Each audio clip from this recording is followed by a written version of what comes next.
Okay, what's up everyone? Welcome to my vlog number 4 of my 12-week transformation.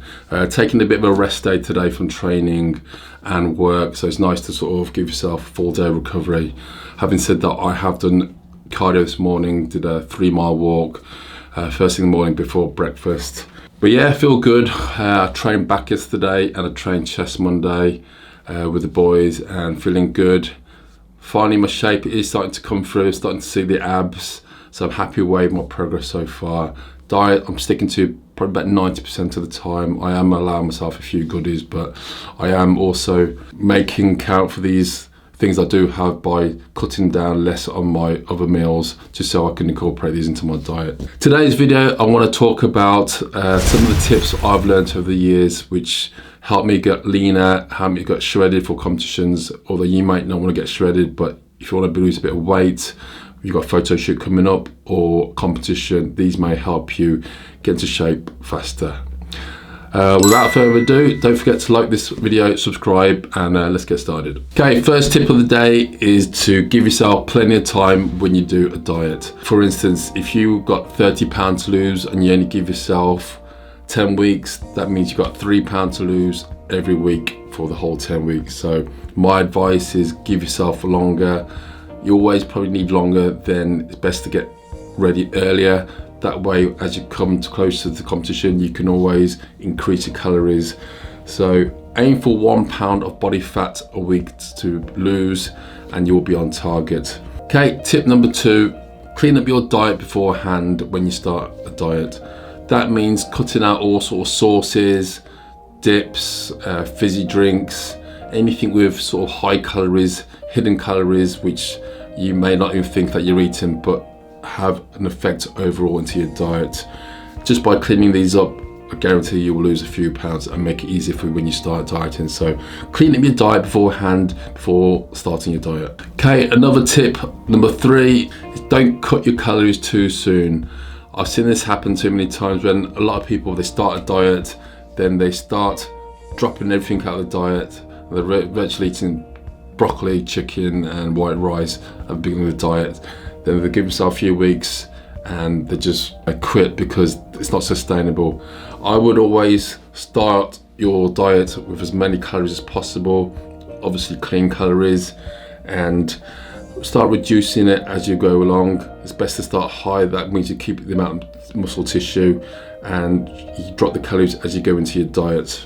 Tip number 4, use one method at a time. And by this I mean, like I said, my last tip, a lot of people when they start a pre-contest transformation diet, whatever, they use every tool they have at the beginning. They drop the carbs, they do the cardio, they use fat burners, they train twice a day, so they use everything at once. And that way, when you use too many variables at one time, it's hard to monitor and it's hard to tell which method is working. So what I would do is use one method at a time. Normally when I start, I keep the food high in at the beginning, then I will use one variable, which would be, say, do 3 to 4 30-minute cardio sessions at the beginning, then keep them quite low, say 30 minutes, then you can always increase as you go along. If you put in, say, an hour of cardio first thing when you start a diet, then you're only gonna have to increase from that hour to more and more. So always start off as low as possible, then go up. Don't throw in too many things, like I said, like cardio, dropping the carbs. Do one variable at a time, let that run for a couple of weeks, monitor your body weight, monitor your condition, take photos and see if it's working, then keep it. If it's not working, then either increase that variable. So if it was cardio, increase the duration, or add in another session, increase the frequency and take it from there. If that's not working, then we start manipulating carbohydrates, but definitely do one at a time, then you can know which one's working. Tip number 5, increasing NEAT. So NEAT stands for non-exercise activity thermogenesis. So what is this? NEAT is basically all the things that you do which is outside the gym, not training, things like walking around, walking to the shops, you're walking up and down the stairs instead of using the elevator, carrying bags of shopping. These are all the extra things which take up calories, which you aren't doing in the gym. Even things like standing up when you should be sitting down. These all things add up to burning more calories throughout the day.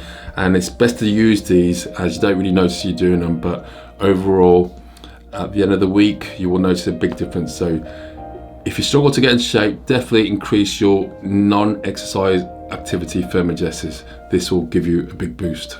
Okay, another tip for you today is to, what I normally do for myself and what I've been doing for a long time and for my clients, I normally get my clients to drop the carbohydrate intake on their days off from training.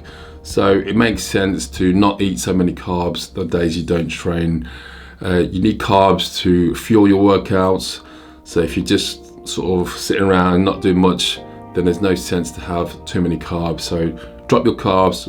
I normally drop my carbs by 50%. So if I'm normally eating 300 grams carbs, I'll drop it down 150 grams. You don't need to cut them out totally, but I would advise dropping it down to 150 grams on non-training days. Later in the diet, if that's not working, then you can drop the carbs on the non-training days to say 100 grams or 50 grams, but always start high, like I said, and drop down as you need to go on. So dropping carbs on non-training days, that is another tip. Okay, another tip for you to use is to add an extra workout in the week. An extra workout can equate to, say, depending, I would probably throw an all-over body workout, pick 2 exercises, 3 to 4 sets, loads of reps, high volume workout, upper body, lower body, and you can burn as much as up to 2,000 calories for that extra workout, and probably even throw in a bit of HIIT training after that.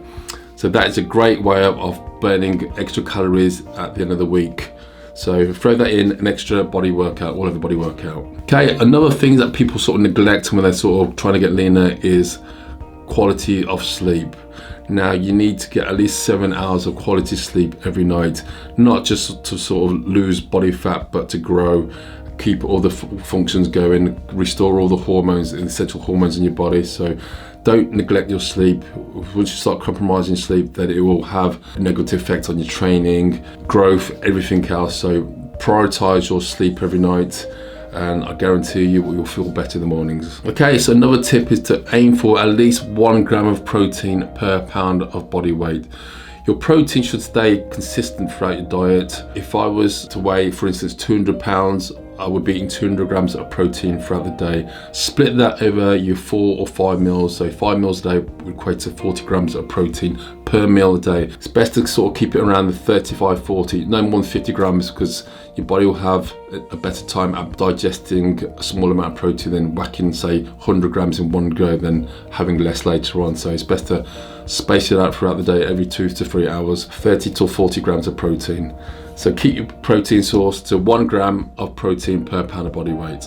Okay, another tip I use when people ask me is, when do you cut carbs? Well, that's a good question. I mean, everyone's different and it depends where you are in your diet, but cutting carbs is just one of the tools I would use to get leaner. Obviously, there's other tools. Obviously, you can use cardio, use training, fat burners, which I don't really like to use, but there's other things we can use rather than just cutting carbs, but you can cut fat. I would start cutting carbs the sort of middle of the diet.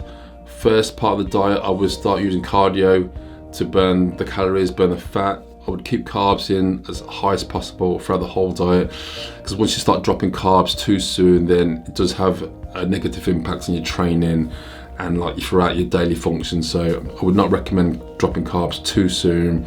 Although if you are sort of way behind on your diet and you are struggling to lose weight, then you will have to sort of compromise and you will have to drop the carbs, just so your body is burning more body fat, and you need to take the calories from somewhere. So carbs is always the first energy source to go. For calories, keep your protein the same, and we can always use the variables like fat and carbs to sort of drop the calories. So use carbs when you need them, but drop them in when you need to as well. Okay, so if you follow all these tips, you will find an easy, smooth ride to getting into the shape you want to be for your photo shoot. It's not easy, but if you really want to get to them low levels of body fat, you will have to plan ahead, plan your diet, plan your week, plan your meals, monitor everything. A lot of people don't really monitor things, so they don't know which way they're going. So I would definitely recommend tracking your calories and obviously taking photos, doing check-ins, and just see how you feel. I mean, some weeks you will probably not lose any weight. So if you're not losing weight, you can look back at your diet, your training, and see what needs to be increased, decreased. That way you can know what to do going ahead. So that's what I would usually do. I normally take a video of myself once a fortnight and check my calories, my diet, and if it's losing weight, we keep it the same. If something's not moving, then we either add in more cardio or we drop the carbs. It's as simple as that. So yeah, that's it. Give this a go, and don't forget to like, subscribe, and we'll see you soon. Bye for now.